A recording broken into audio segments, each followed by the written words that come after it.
which is actually a really big pick for him because we haven't seen him play anything other than Thresh and that Bard pick. And I will say that was snappy into champion select here. So QG and EDG going at it once more. QG back onto this blue side now, while EDG will of course take the red.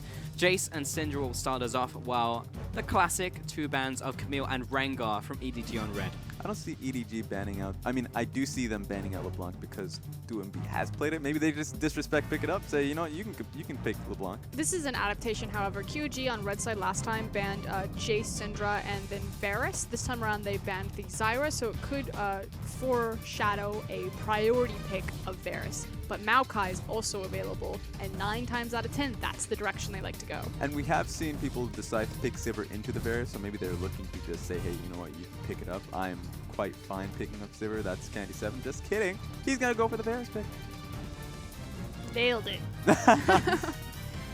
Okay, so yeah, we've got the Varus. This means that the Maokai and the LeBlanc are available. You usually want to pick them up in tandem simply because, again, Maokai kind of acts as that soft counter or that soft answer to LeBlanc. So already pulling a power pick away from Kabe as well as empowering Scout more on his champion. That just goes back to QG just saying we're going to play for team fighting, though. So I'm going to be interested in what Candy7 does build on this Varus because already we're seeing a Rise pick here. Going to be encouraged with Colossus very likely. And, of course, the Malzahar. Yep, and it's also, again, faith in Scout that he can not only use the LeBlanc pick that we know he can do against Doingby in the mid lane, but that EDG can convert the early game advantage into something more. And Maokai with that top lane as well will try and help that cause, while Jin was the ADC pickup from EDG, so making sure that's not banned away from them, while, yeah, taking that Shen away from Kabe. You'd have to think that maybe the last ban, if they're going to continue to target top lane, will be towards that Nautilus.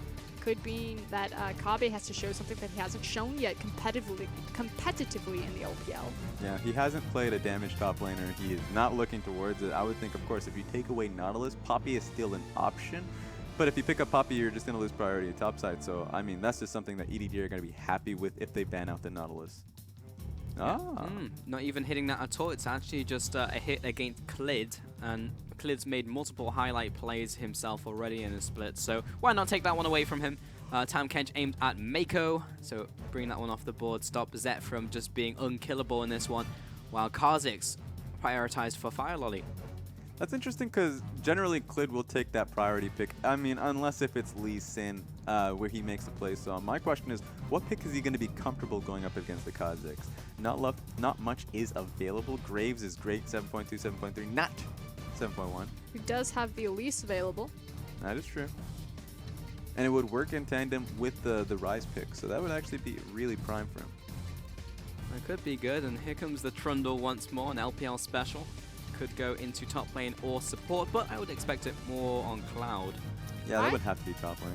Yeah, I actually think it would go towards Kabe just because it's the Trundle into the Maokai, so trying to get one of those picks to abuse that matchup or shred and take down that Maokai. I mean, I'm also an idiot as Malzahar has also been picked up, so I think you have to be an analyst to know that it's going top lane. No. EDG, I appreciate looking, smart there and giving reasons, but yeah, I mean, you don't have to save this man. Yeah. No, he hovered Lulu, and now we're back to Tarek, and Mako's just playing with my heart. I mean, I love me some Tarek. I know you play a lot of Lulu, but I'm a Tarek I'm man a Lulu one trick, and I'm ready to go hard into Lulu. Really is good. Damn it, Mako! There's Tarek locked in there into the bot lane. So, I mean, talk about going into team fights right now. EDG should be able to roll over QG now. Yeah, that's a big point. I think Xiaogu,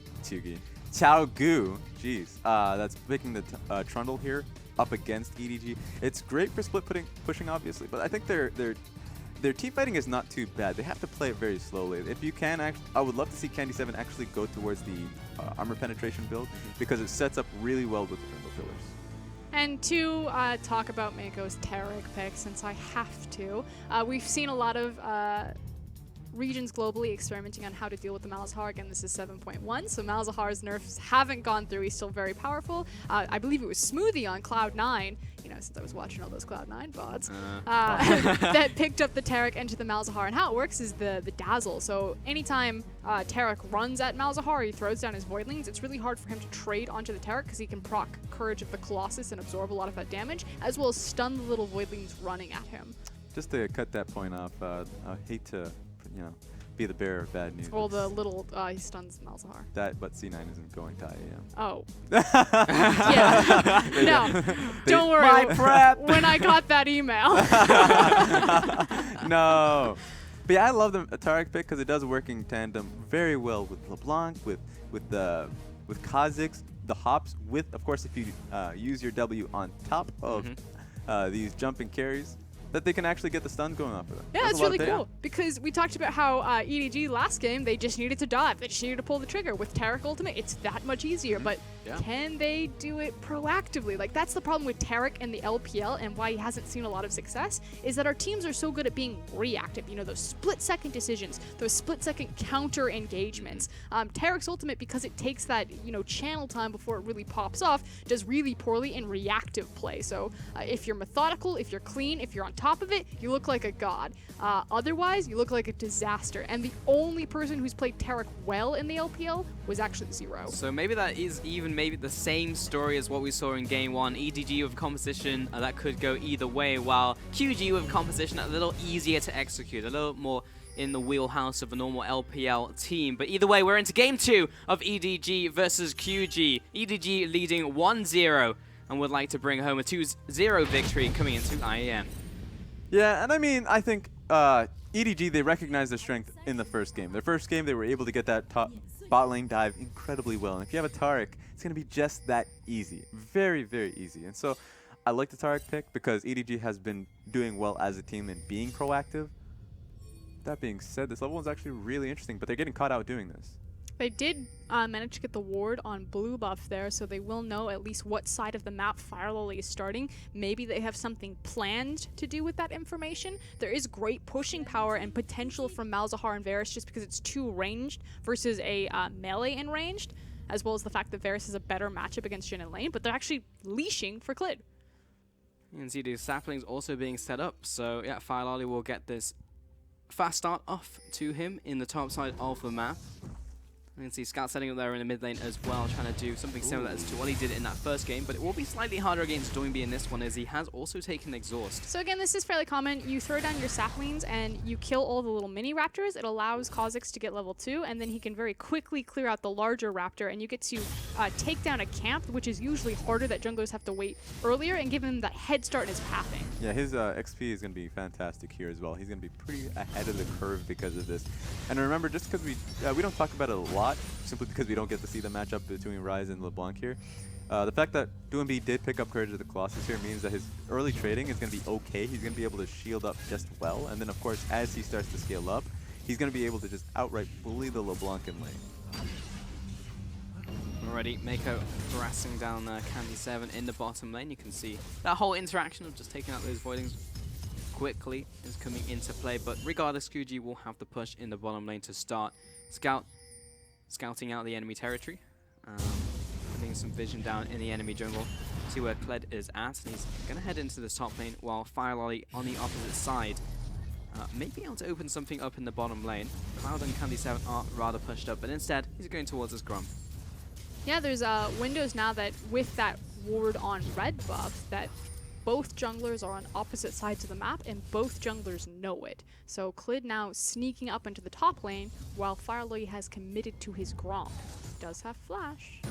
Yeah, and so Mouse should recognize that this is available, mostly because Scout did get that scouted ahead and was able to get that ward in the red side bush. So he's going to be... Oh, Clid closes the distance. Oh, right in the wave. He can't throw the cocoon. Yeah, Mouse coming after, but will flash over at Mouse. Jumps back onto them to try and get a kill. Knocks them underneath the tower. Kari will have to flash away. TP probably going to be too late here from Scout, but he flashes onto Clid. He'll cut off his escape route, finish him off, looks for the second. Carbe is already on his way out with the frozen domain. What a crazy cool play from Mouse. Split-second decision. We talk about the power of the reactive decision-making. Just unfortunately doesn't tick the Elise over into tower aggro, but hits the Trundle instead. Oh. Yeah. Nice. That was, Got him. See, here's the thing. I thought that was going to be fantastic because Mouse was there, but he saw the wave and he didn't have flash, so in his mind, it wasn't going to happen. But, you know, FireLily is a believer in these plays. He thinks it can happen. Anything can happen. Mid. I mean, sure. Yeah, Mouse is in that mid lane. He just cleared that minion wave while LeBlanc was pushing up the top lane, so now he'll go back to his natural habitat while Scout will go into that mid lane.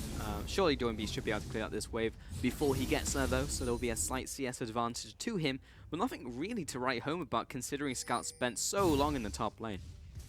Yeah, but he's going to come back to the lane with double buffs, and even though that's going to be just a very short window depending on his masteries, because Ryze is going to come back into the lane, maybe that double buff is going to be maybe 1/3 off, or at least until it completely goes off, but that just means he's going to have full autonomy in the lane for a good chunk of this, I would say 2 minutes. I was just so lucky for Scout that he was able to pick up a kill and pull the trigger on that teleport. If he hadn't gotten it, he actually would have lost out huge, particularly in experience, but because he got that kill, he's actually in a very healthy position. Scout on his way into the bottom side of this jungle from QG. He won't reveal Clid on his blue plant and still sees him, but for now, the rest of the bot lane will start to recoil from QG. So Scout will get this deep control ward in a bush that is still an extremely good place to place it, even though let's say it's not a pink ward anymore. People don't really path over it. And that was pretty much purchased and paid for, sponsored by Kabe's Body. That's true. Yeah. Oh, there we go. Excuse me. Nice Clid. sponsorship. Yeah. Got it in the bank. So double tiers picked up now for QG. They are Hard they're advance. on their way. Yeah, they're on their way. I mean, where did he want me to go with that, Ross? But yeah, Doinb pushing out this mid lane. It's actually FireLolly waiting in the wings while there is a potential counter gank opening up from Clid. Scout's going to jump forwards. There's He's the locked down distortion. from the rune prison. Doinb, both of the mid lanes are backing away from the junglers as they go for their own duel. But Scout's not in range as Doinb gets the damage down. Now he starts body blocking, but he's gone too deep. He'll get finished off. Cloud finds one. Bastion comes up onto FireLolly to keep himself alive, but that's another kill to QG. That was just amazing from, specifically that was great from Clid. It looked great because in the end of the day, both mid laners had to get away from it. The junglers had to duel in, but of course, like FireLolly is not going to be able to deal with it. So overall, great win from Chuggu. And a bit of a mechanical misstep, in all honesty, from Scout there. Kind of putting himself in harm's way, you know, not quite on the same page of FireLolly, you know, trying to go in on the same target, missing their cooldown windows together, but ultimately puts Clid further ahead and recovers from his first blood blunder. True. Clid, he's not on Lee Sin this time, so we get those big flashy plays, but he has been consistent, if nothing else. FireLolly gets one attack, and it's like, maybe not. Let me just see where the jungler is real quick. We'll head onto the top side. So he knows there's a ward there, but Clid will get priority over this control ward. He's just being very respectful of the 1v1 potential of Clid at this stage in the game, knowing he did go back to base after that play.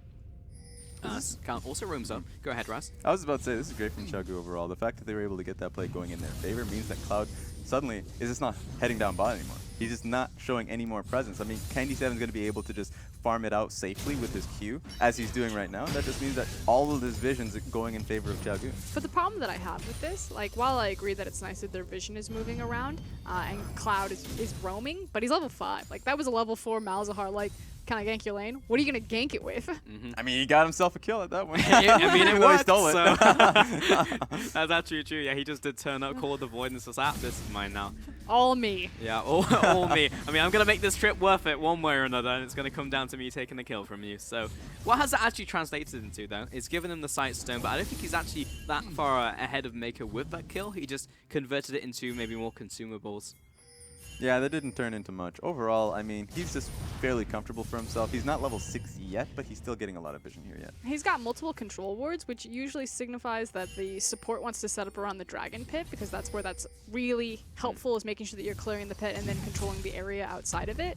Unfortunately for the rest of the Chowgu, yeah, Cloud's in a good hand, and yeah, Clid's kind of back on the right foot, but they still don't have pressure or shove advantage in a lot of these lanes. And it's mostly, it's just struggling because you're going up against a LeBlanc, right? I mean, overall, you should be able to pressure over in Dragon side, but the pings are hard going through.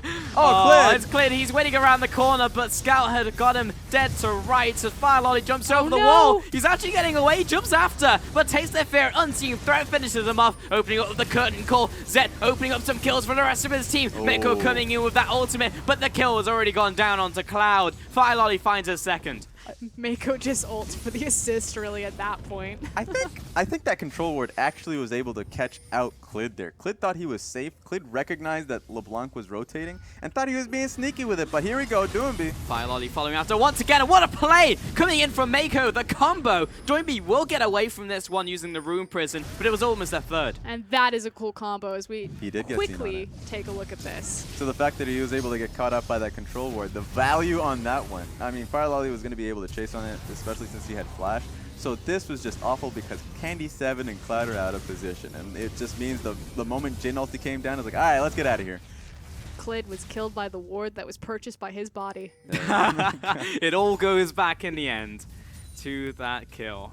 And that has really just been a ripple effect that has gotten to this point where EDG have these multiple kills, and 2 of them are on Fire Lolly. So he's in really good shape to start carrying this game and hit that big power spike of his first item. And it was just a great initial point for Xiaogu. Like, the setup was great. Their bottom lane was going to be in a good position. They had a lot of solid wards, and it inevitably, like, Clid was like saying, this is going to be a good chance for us to get a pick, and then he was the target ultimate.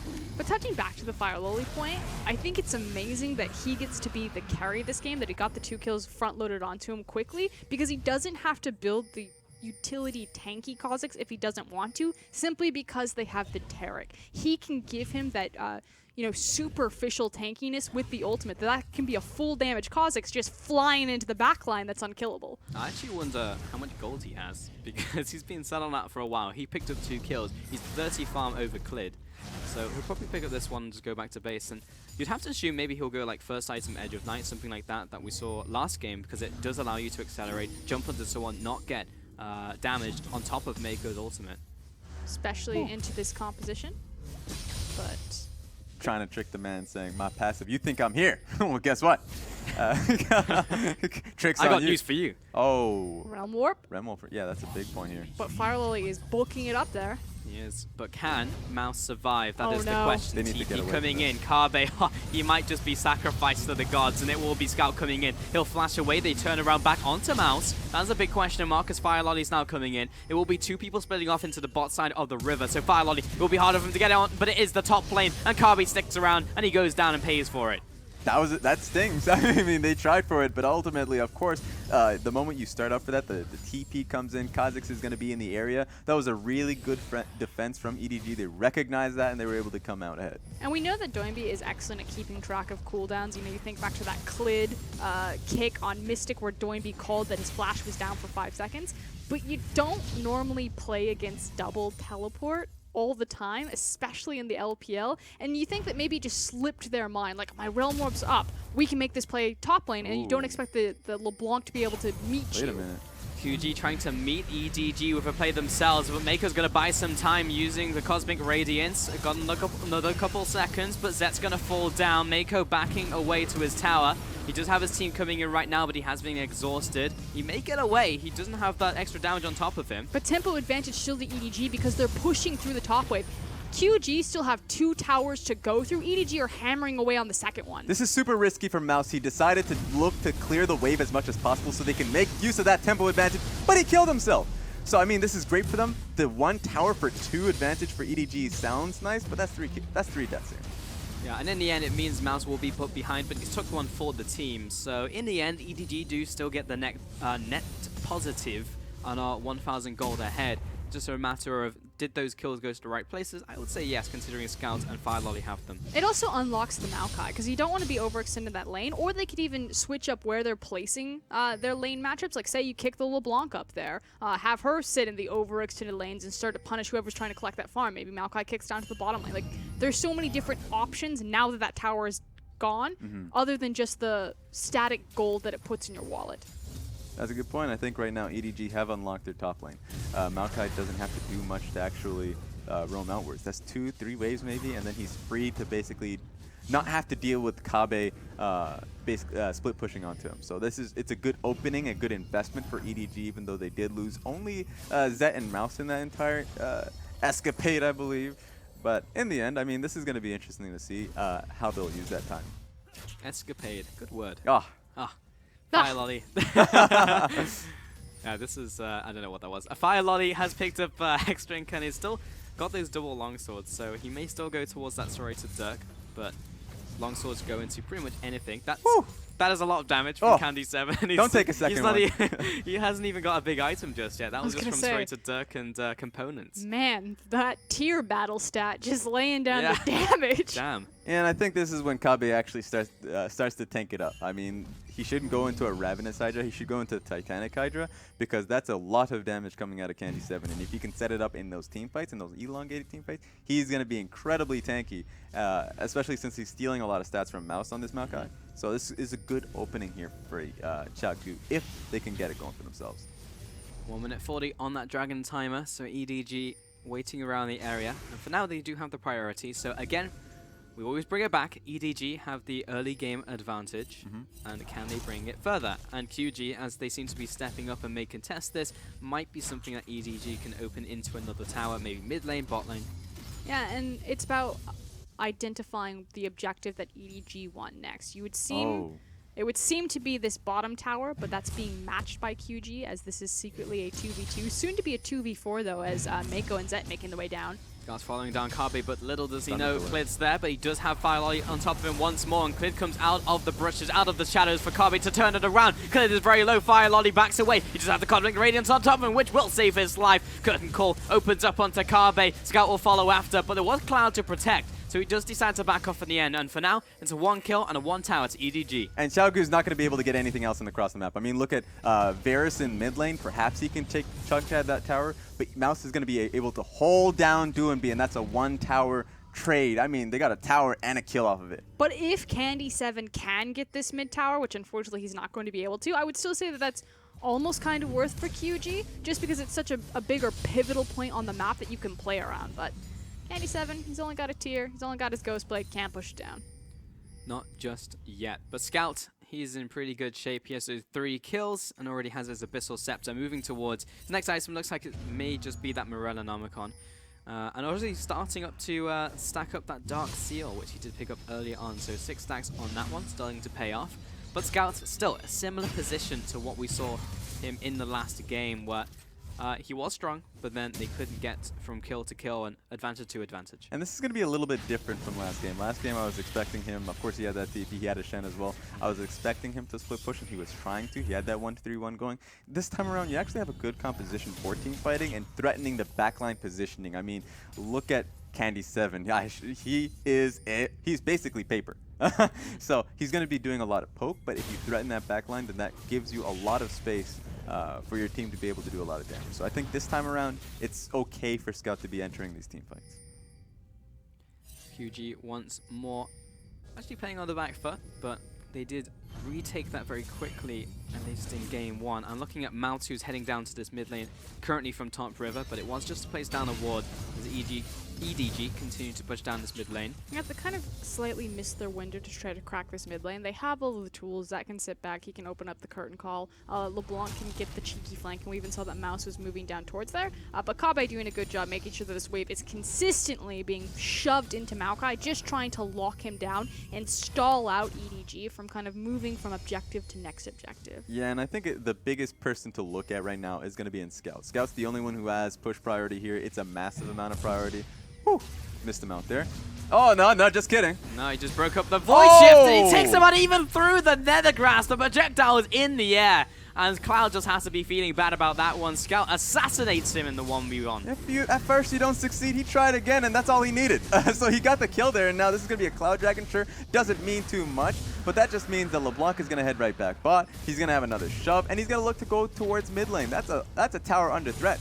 Mouse is at the point now that he's picked up that first big item in the form of Sunfire Cape, and it becomes suddenly very difficult to take the tower that he's defending, even though there was 2 people pushing the top lane. Suddenly? Yeah, I know, they've pulled off the mid lane. Now they're just looking at Kabe, and Kabe's getting the hell out of dodge. Yeah, you see death in their eyes, and they're like, you know what, we can take this tower. Or actually, even though LeBlanc, they should have stuck towards mid, because of course LeBlanc had a lot of priority. Look at that wave in the bottom lane. She could have actually went towards mid. Jin still has ulti, that's an option for them.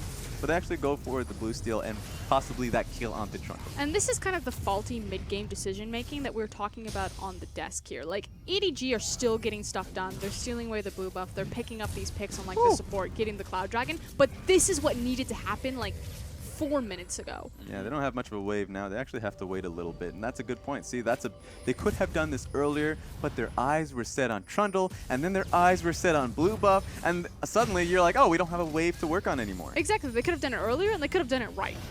But because they didn't, they lose tempo, and now this is suddenly, you know, the cooldown of Jin's ultimate where QG get free gold. Yeah. Yeah, and so they couldn't get that tower. That was legitimately the difference between getting a tower and not. And mid tower means so much. Doomby.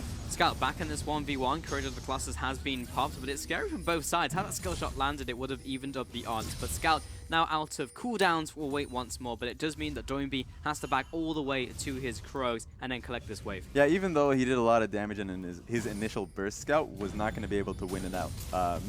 Simply because passive was on cooldown, and on top of that, Doinby still had exhaust and a lot of his cooldown. So that's just me. That's the matchup right there. Doinby is going to be able to take it out, unless, of course, if Scout keeps getting kills and Scout keeps getting damage. Next item for him is probably going to be the Void Staff, and then maybe he can take on Doomby.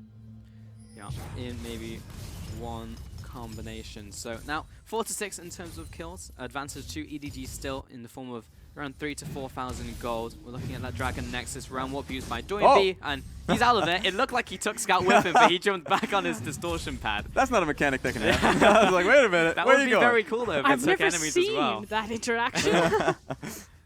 For half a second, LeBlanc acts as if his Ryze's teammate.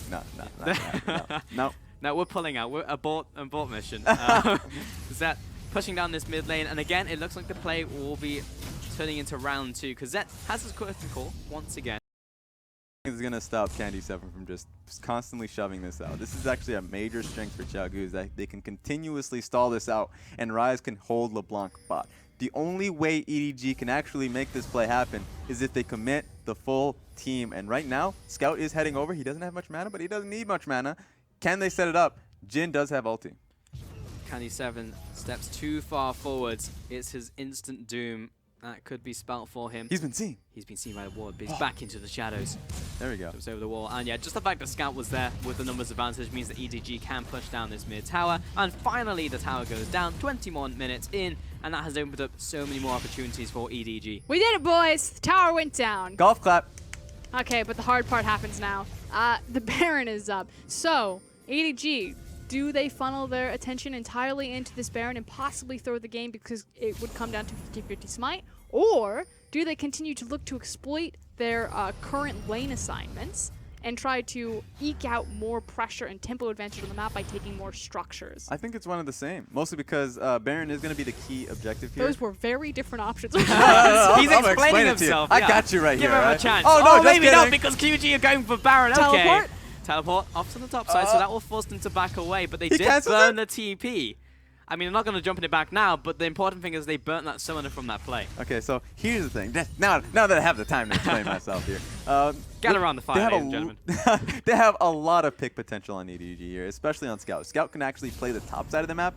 Meanwhile, if like Maokai can hold Trundle bot, then that's a big strength that they have in being able to get those picks working for them near Baron, because that's the big major threat that Xiaogu have to play towards. So I think it's going to be a continuous good play. Maybe they just decide to switch it up and put LeBlanc bot because they don't want to have Trundle constantly shoving in and taking tower. And plus, LeBlanc does have TP, so that's an option. It just feels like it's not ideal simply because you lose that pick threat. Okay, defense from Frostkiran. I am all for LPL teams using Baron as a baiting mechanism. Case closed. Got it, Your Honor. Not for LPL teams running into a 5v5 when they could just abuse vision and abuse a pick composition. So, yes, I agree with you, Raz. I'm just terrified that they won't do that, and we're going to end up with a 5v5, and it's going to be scary because Rise and Varus will be online. Sometimes you just got to let your babies go, all right? You got to let them make the right decision. That's what happened in 2015, and look at where it got us. I don't want to have that discussion. discussion. Yeah, we're living in the moment. That's what we have to. We have to look towards the future. Yeah. Right now, from EDG. The future is bright. Is it though? We'll find out. That's really the question. Risk Is the it. future Scout. bright? Oh. What am I looking at? What am I looking at? He juked me with the decoy. Oh, All I yeah, saw yeah. was LeBlanc running towards Varus. I was like, good night, sweet prince. He's been throwing those out randomly in this game. I think that was maybe one of the ones that... No, and honestly, all of them have just been spooking people. I don't think they've actually like turned into something that's like, oh, LeBlanc's bot lane forced to play elsewhere. It's just... I've seen that in general from LeBlancs in the LPL. It's just like, I'm going to scare this kid. Ooh, this is a lot of pings coming down here. It's going to be really hard for ChiaoGu to actually play towards this because they will take a lot of damage. They don't have the composition to actually tank this out. Even with the Trundle, Trundle doesn't have a lot of outright statistics on him, so they'll just, if they play this Baron game, it's a risky one because they have to burn it. Yeah, so it's actually just much more important to do exactly what Clid's doing, which is just to clear out any sort of denial vision, kill the control wards, and make sure that they get vision on the Baron, because they're basically just buying time for Kabe in a side lane. Dragon Hype, back over to EDG. Nothing really to say about this one, other than that it will go over to FireLolly as he finishes it off, and back to those lane assignments. So all the way across the board. And so far, EDG have only lost one tower. So in very good shape in terms of map control, but it is about accelerating, and they are trying to do so as FireLolly has jumped into the jungle. Clid comes up with a repel, but I feel like there is no escape. There is no running from Zet and his curtain call. And that oh yeah, I was about to say that turret combination is constantly great. Like every single time you see it, that's just a threat you have to knock away from. He got that. He stole it. He did. My question was, does that mean that they go for the Baron because the jungler is dead? No, they chose to go for the red buff, but the red buff got stolen. So all they got was the pocket gold on Elise's body. Although they're mosing up there, they're going to be spotted by multiple wards. And 17 seconds on Clid. I mean, that's a lot of time to work with. They can actually just go through it right now. And Zet, he doesn't have ulti, but he can actually follow up to, let's say, a pick coming through. There should just be free for EDG. I say that. Should be. Quotation marks. The engage comes out from Mouse, jumps immediately onto Doinby. Cloud finds Zep, but there's no team to help him assassinate this ADC. Doinby still on the front lines. Kabe TPs into the fight fairly late in time to see his mid laner die more than enemy. Really going to turn it around onto Mouse. Chump comes down. Candy7 lines up the shot and takes out the enemy jungle for a 2-for-1 trade. Zed, if he was caught in the piercing arrow, would have been the kill. And Scout gets away as well. Advantage QG. And ChiaoGu has so much. I mean, they could actually go towards mid. They can play towards Baron again. I mean, they have so much. They only lost Rise. Don't look at me like that, Frost. Remember that thing that I said about the Baron?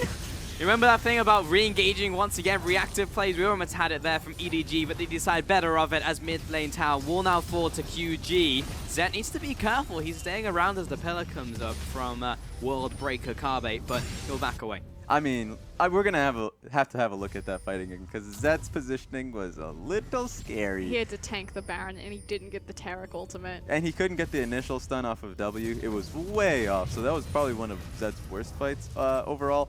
And it was really scary. We're going to have to take a look at it again, but overall, just a great win from ChiaoGu to get themselves back into the game. Yeah, they managed to crack that mid tower, so a big pivot over there. And again, we talked about, my fear is that they would try to fight over the Baron when ChiaoGu are strong, because again, this composition is really starting to come online, and it only kind of goes up from here. Rise still has items to stack and to build out, so he's only going to get scarier at this point, but Candy7's actually really powerful. Yeah, he's just getting stronger and stronger, and I mean, he went for the tier build. A lot of people will still not go for that. They'll just go to double armor penetration and just just go straight into even more armor penetration. But he's committing, and he's going to have a lot of mana to his name. Get out of there.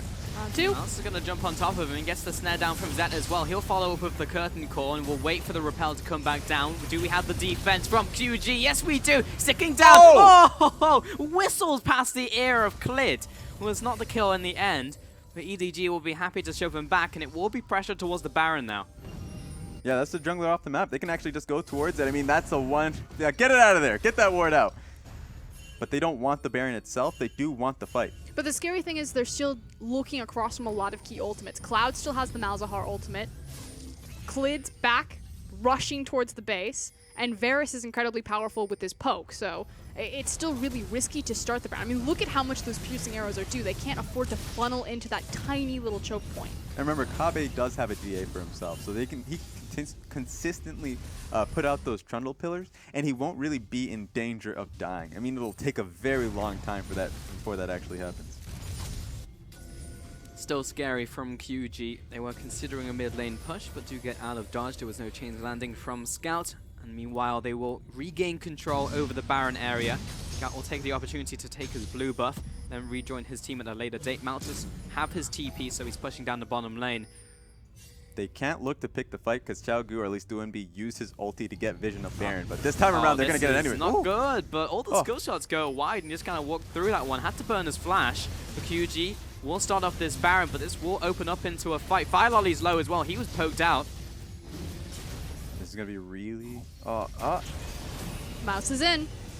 Mouse wants him, but he's snared up. They turn their attention dying. towards him. He's taking so much damage, and Mako gets a big Cosmic Radiance, allowing EDG to turn the tides of the battle. There is a back away from QG. Meanwhile, Doinbe's under so much assault from the Curticle. That's 1, that's 2 kills over to EDG, whilst Cloud gets chased down. Scout was looking for a Mako low himself, and EDG back away. Game-changing ultimate from Mako right there to at least deny the Baron from QG. That said, they don't have the health to commit to it themselves, so we remain neutral over this objective. And Scout was the only one who wasn't inside of that ulti, but he was in no way, shape, or form in danger. So overall, that was a fantastic Taric ulti. And I'm glad we got to see a Taric here, because that was, it looked like a great play for Xiao Gu. And we're going to take a second look at this, but it was really awkward in the sense that they couldn't get the fight that they were looking for. And it looks really bad initially for EDG. The fact, like you said, Pulse, Mouse wants in, but he gets chain CC locked out and his health gets fried. And then here comes the saving grace. Just as a lot of the damage is starting to come down from QG, Mako absorbs all of it with that ult. And I mean, here we go again, EDG are just on it, but the spike comes down early. It's going to go over to Fire Lolly before they turn their attention onto QG. They get the instant pop down onto Candy 7. Fire Lolly trading off against Carby. He finds 1 in return. That's a 1 for 2. Trade actually going the way of QG. EDG needs to start thinking about damage control. Flash over the wall from Mouse. He'll get knocked over to the wall from that pillar. Carby cannot complete the chase, but Scout caught maybe by Doinbe. He'll back away. A 1 for 2 trade. Baron to EDG.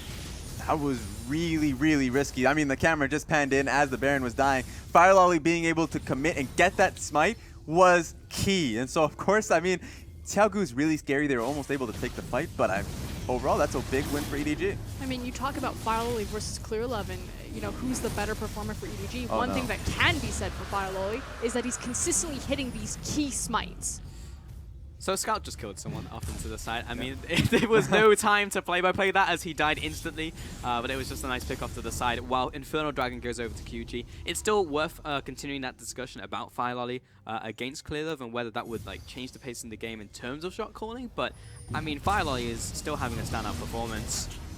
As I hold my breath for a second as Doinbe does get locked up by Mako. I mean, he's completely done for.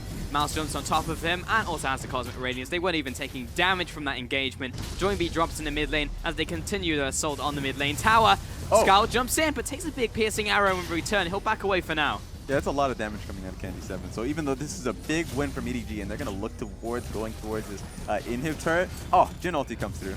Popping some Banshees, popping some Spell Shields, and softening up the targets. Everyone form a line in front of Carbe. I think it's the wave. It hit Clid anyway. And so did the Deadly Flourish. He has to go all the way back to base. And as funny as that was, that has opened up an opportunity for EDG to push the top lane tower. And it also thins out the wave, so I don't necessarily think he was aiming for Clid. I mean, it's always nice that he hit him, but they get 2 waves, 2 pressure points, and in the end, they cracked 1 tower.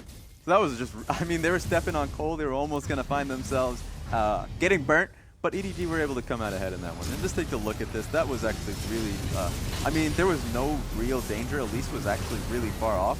And so that was just a blow up on their main damage dealer. And so EDG took this. They thought they could continue to go forward, but he does a lot of damage and he has a lot of shield. The other thing is that Mako's ultimate isn't available for this fight because it was just used in the previous one to save EDG from losing the Baron. So a big game changer there. In the end, EDG still come up massively ahead in terms of that play, and this is more of the EDGs that we wanted to see, and at the same time, probably the EDG that we saw 2 weeks ago before we saw those struggles last week. So it's nice to see more of a return to form, at least in terms of keeping up the momentum and converting it. This is going to be great. I think that the biggest focus for me is actually going to be in the 3 QSSs coming out of EDG. Right now, I mean, they're going up against Cloud on Malzahar, and they're going up against Candy 7 with his ulti. They have a lot of pick potential on Xiao Gu, but the only one that's actually going to stick and work is that Trundle pillar. And that just makes it very hard for Xiao Gu to get back into the game. They're going to have to really rely on the poke coming out of Candy 7. If they don't come through, it has kind of, but not enough of it. If it doesn't come through, then that just means Xiao Gu going to have a tough time. That said, still relatively difficult for EDG to close out the rest of the game just because Varus and Ryze are very strong. They certainly have the tools on their composition, but those tools, I mean, pardon my French, they require balls. Like, you have to go ham, you have to go 2-hero, you have to dive, use the Taric ultimate, get the Kha'Zix in there. And they've been a bit hesitant to do that when it comes to this stage in the game. Honestly, is the truth, as we kind of have the calm before the storm you have to feel as EDG are pushing in top, mid, and bottom. And this outer tower, or this inner tower in the bot lane is not long for this world. I don't think it's necessarily a fight that QG want to take. EDG are just settling down until their cooldowns actually come back up. Scout right now waiting on his flash, but the one that's coming up really closely is Zed's flash. If he can get that, that's a lot of safety towards him, where he doesn't have very much. So right now, EDG, they have themselves a Baron. It essentially is running out, so that's going to be fair for them. It has run out. But they're going to be in a position where they can continue to set up, continue to go towards tower to tower. The biggest focus is going to be on that bot lane tower if Dragon isn't coming up. But they have a lot of freedom, and that's going to be really hard for Xiaogu to break. At the same time, Xiaogu do have a decent amount of freedom, within their own jungle, which has allowed them to pick up some of their buffs and actually give it to those key members like Doinby. Kabe is roaming in that bottom lane. Is fairly safe, I say. A question mark attached because there is EDG closing in around him, but Clid is also there to land a cocoon and does land onto Fire Lolly. They don't want to jump onto him just yet. Scout jumps in, gets the combo down. Kabe still following off these carries. The flash on Cloud. He jumps after Scout, but he does QSS out of it. He's still taken down from nowhere from Candy7. Another tempo has switched over to QG. Mouse is under attack and he may be sacrificing himself for the greater good, but he flashes over the wall. He just shakes it off. He just walks away. And EDG just run face first into the meat grinder right there. The fact that not all 5 members were on the same page. They committed so much to try to pick off Clid. He limps away with blinking health. And again, kind of misuse of cooldowns on key priority targets. Yeah, Scout thought he was saving out Fire Lolly. Fire Lolly was in a poor position because of that Trundle pillar. But, I mean, he put himself way into harm's way. That was actually really insane. I mean, he thought, he probably had a lot of faith because he had that QSS. But that didn't do very much to him, especially since Candy7 will assassinate you. Right now, Candy7's actually going towards a black cleaver. So that's going to be better maybe for the mouse on that Maokai. But overall, he's doing pretty well. He's going to be smacking them. And we're getting to the points in the game where QG are starting to reset. They're starting to close the momentum that EDG had and kind of balance those scales to a point where they're able to push out. You can see them right now on the middle of the map. Baron spawning in 40 seconds, Elder in 30, and they are at this point where they have double control worlds in the bush. You can see how much confidence they have that they can set up these plays, maybe catch EDG off guard and open something up for themselves proactively. And the scary thing is how big Kabe is and the fact that he also has his teleport available to him, whereas Mouse does not. With Elder spawning in 9 seconds, if QG set this up correctly, they could have tempo advantage and control over the map and kind of dictate and carve out how this fight actually happens. Yeah, EDG are already on this objective. It's going to be really tough to push them away from this. They have to pick the fight, but actually entering the stadium is going to be hard. It's burning so quickly, though. It's still 3,000 left on it. There's a jump over the wall from Clid. It will be secured by Candy7. Kabe goes into the pit. I'm not entirely sure that was necessary because he'll lose not only his life but his guardian angel, and Clid also sacrificed himself for the cause, and this could be a conversion into Baron now from EDG. At first it didn't look too good because Clid wasn't able to get it, but that's a lot of damage coming off the Q for Candy7, so he's able to get that. And I mean, sure, Clid is dead, but it's an Elise. I mean, you can still team fight this. Oh, they were just checking for the Baron, but I guess Jin ulti is down. And they recognize it was free for them. Making sure that they weren't walking into a pick and losing more key members before starting this. But like you said, QG have one option, and it's to fight this Baron, but it's burning so quickly. 3v5 could be disastrous. They lose 3 people here. They have mismatched death times with Clid and Kabe. They start losing objectives like Inhib. It's just not worth it. QG decide to back away, but that means EDG now have that Baron, and again, they have the pushing advantage. Yeah, and that's going to be an overall win for EDG. They still have the longer uptime of Baron still being up. They still get the kills on Clid and Kabe. So even though Xiaogu are able to get that, and that's nice, it's going to wear out. It's already halfway down. So right now, EDG, they're just going to have, they should be able to play patiently. Just not even look for the fight. That's going to be something that Xiaogu have to push forward. Yeah, but they also need to break the base with this Baron, or at least start cleaning up this last standing outer tower. Excuse me, inner. But EDG, they've been in this position before, and they kind of squandered away their last lead. I mean, they really can't do much right now as it stands because of the Elder Dragon that's kept up. None of these members can really deal with it, especially Candy7 with an Elder Dragon. That's going to be a lot of poke. So right now, they're just going to be playing patiently unless if they get an obvious pick. Trying to use it to smother the lanes. For now, the wave clear is holding strong for QG before those Baron minions really hit them and crash against those towers.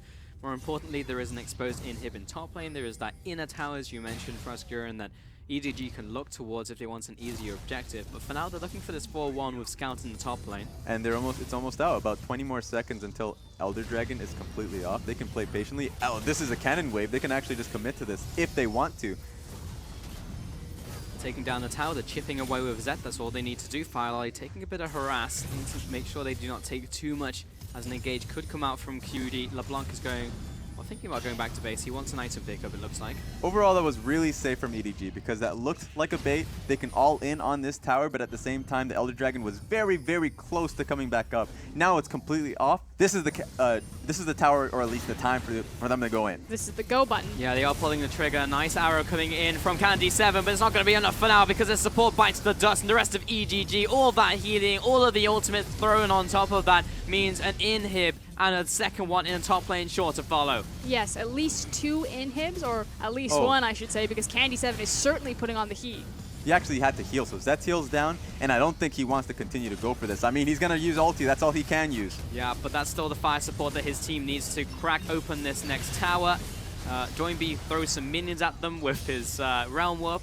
That's inventive, I guess, but EDG will take those 2 inhibs. That's massive for the EDG lineup. That was actually a good Realm Warp in the sense that he was threatening to back away. Zed was so low that they actually couldn't commit to a fight that, you know, Chagu were saying, we could go on you right now if you don't back away, and that's exactly what happened. Either way, EDG gets exactly what they want. That's 2 inhibs down. There's nothing to be afraid about. Yep, and it helps secure the next spawn of the Elder Drake, so hopefully EDG get that one, because that's what this game should really be. It should just now be a patient waiting game until the next big monster objective to help put them over the line to take down QG.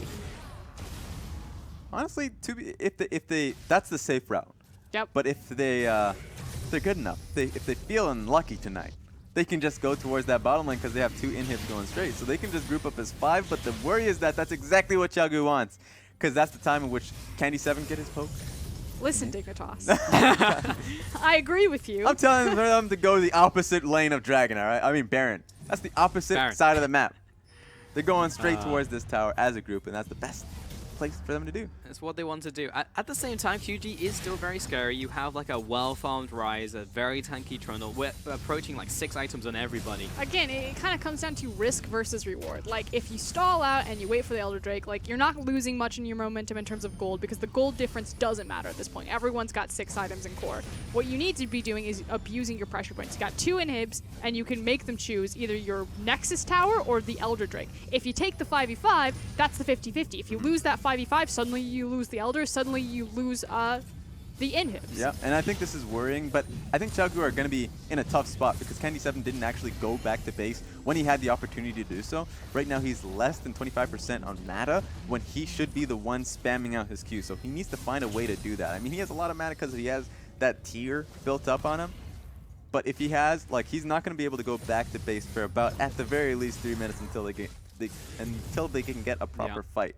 So he needs to find a time to do that. It has to be now until the wave's coming in, but he's sticking to it, sticking on the map.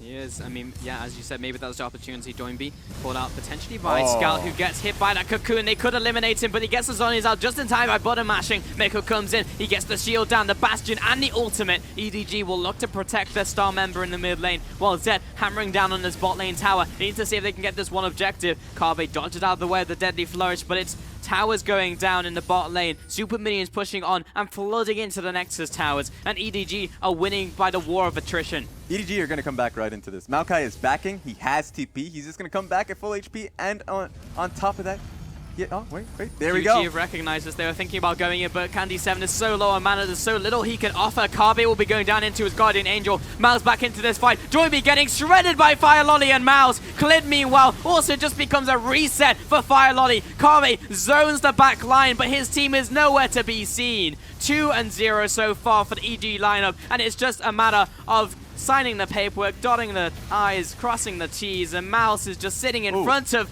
Cloud. Look at the damage out from Zed, and it will just clean up this game. There's nothing that QG can do from here on out, and EDG will take away these Nexus towers. 18-9, 43 minutes on the clock, and they will close this out to a 2-0 over QG. There we go, definitively able to take it out going into IEM. Great from EDG.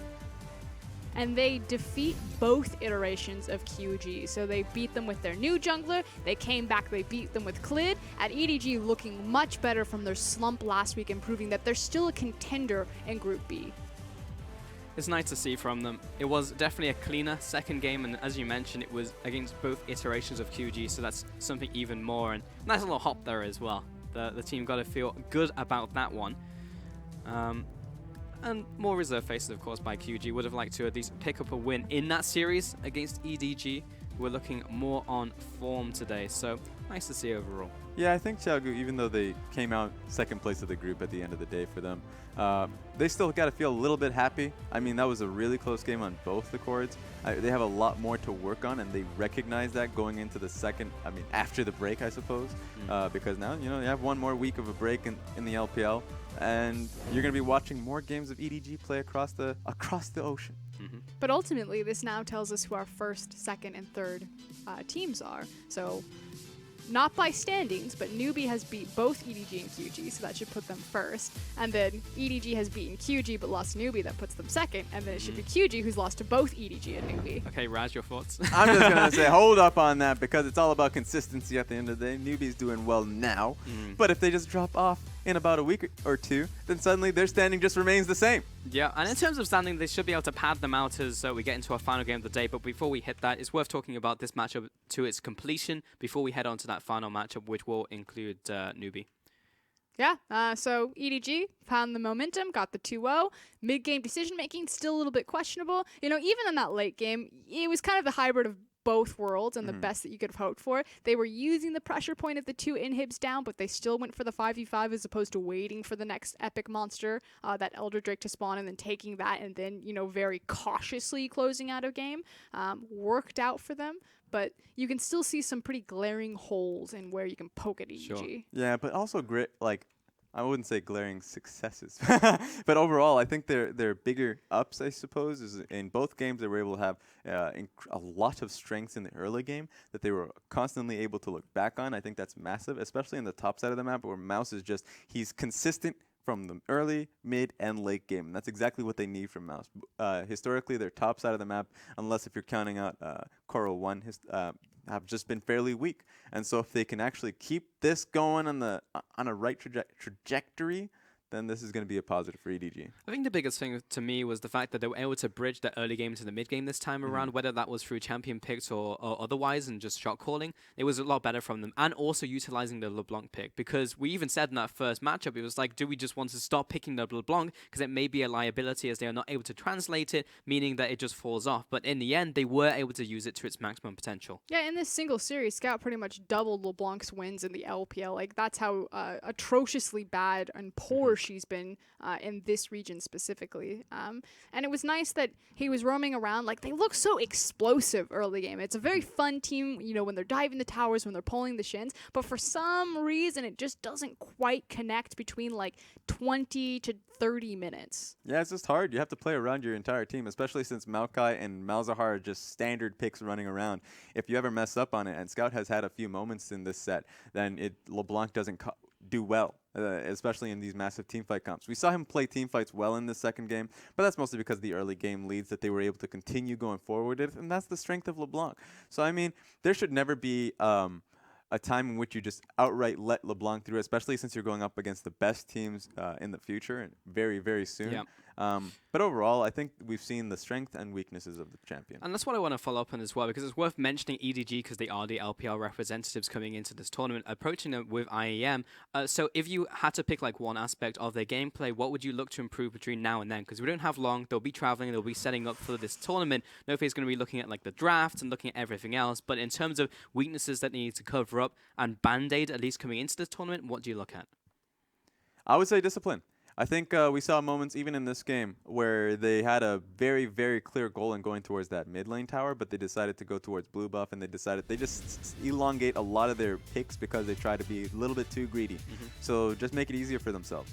we've already hit this point about Scout because I think he does deserve that MVP again, essentially doubling the win rate of LeBlanc, and just had a really good standout performance. He made sure that pick worked, not only in laning phase, but also to the credit of his team. And he's pretty much the X factor right now for this team. Sometimes he just pops off. You know, we saw it in the series against Team WE. He had a good series this time around against Chaogu. That guy can go big. It's no longer a question of like who was better for EDG, Pawn or Scout. Yes. I think it's pretty definitively now that it's Scout. Yeah, Scout's doing quite well. I mean, Pawn's doing fairly well too in KT. So overall, both are very strong players. But Scout, he's definitely come out of the shadows and he's doing really, really well for his team. That was the asterisk. Yeah. Better for EDG, not better. Yeah. And to follow up on that topic as well, Raz was talking about discipline for the lineup of EDG Frescurin. If you had to pick a thing that you would want EDG to improve upon or even emphasize on a lineup, it doesn't even have to be a weakness. I think Raz actually picked the best one. It's kind of, but I would use different phrasing. I would Just say like snatched it up. efficiency, communication, like whatever it is, they're not all on the same page at the same time, and so they're constantly losing valuable, up to minutes on the Rift where they're not all together because they're waiting for cooldowns because they threw the Gen ult away carelessly or they made a poor back because they needed to pick up an item and missed a building minion wave. It's just like these little things that the elite teams will punish. And I want to give QG now a little bit of time in the light as well, because looking at the team, we have spoken briefly about like how they've been moving forwards, but where do they look towards now? Do they look towards top 2? Are they just trying to survive and get into playoffs? And what is their objective for the next few weeks? I think it's just growing pains, really. I mean, it's so difficult for QG. Like, they're in and frankly, kind of a shitty situation, really, that everyone's kind of looking down at them because they just lost to Newbie, they just lost to EDG. There was a lot of praise, a lot of hype around them because they were undefeated in their group. We hyped them the week of the Reapers, right? Yeah, but they're a brand new team. They've got a rookie jungler. They've got Cloud, kind of returning, a rookie 80 carry, rotating bottom lane, Kabe coming up from LSPL. Like, there's nothing to definitively say that roster should have been good. It was just a surprise that they were. And at this point, it's now just kind of organizing and figuring out what their strengths are. Like, they're still little babies. They got time to grow. And honestly, I think that having Sinyi and Loken in the first game meant that they didn't have much faith in the set to begin with. I mean, it was, I wouldn't say it's a throwaway, but it's definitely a developmental game for them to actually see how it works. Not so much in scrims, but definitely in the set itself. So I think that's great. I think going into it, obviously they feel bad because they lost the set, but coming off the week, they said, okay, we're going up against Newbie is probably the one that hurts the most, but losing up against EDG probably is not expected, but something to work towards in the future. Right, and without wanting to harp too much on the topic of rotating rosters, we're in LPL, but looking at, Loken coming into this lineup and also the jungler, like, did we learn anything from those two players to say that we may see more of them in the future? Were they just bland players? It didn't seem like we had a lot of standouts from them. I think Candy 7, even though we're talking about rotating rosters and Candy 7 is the one where specifically he's a part of it, I think Candy 7 is showcasing he's really strong. Strong in laning phase and really strong in these team fights. I think he's consistent and they should consistently put him on. Yeah, no, 100% agree with that. I think that you can also see the philosophy in QG that there's a definitive difference between their two AD carries and how they changed up their playstyle and trying to exploit EDG by just picking that powerhouse bottom lane. So lots of learning coming out of this series, but for now we are going to take a quick break before we head into our final series of the day. It will be GT, you can see on your screen.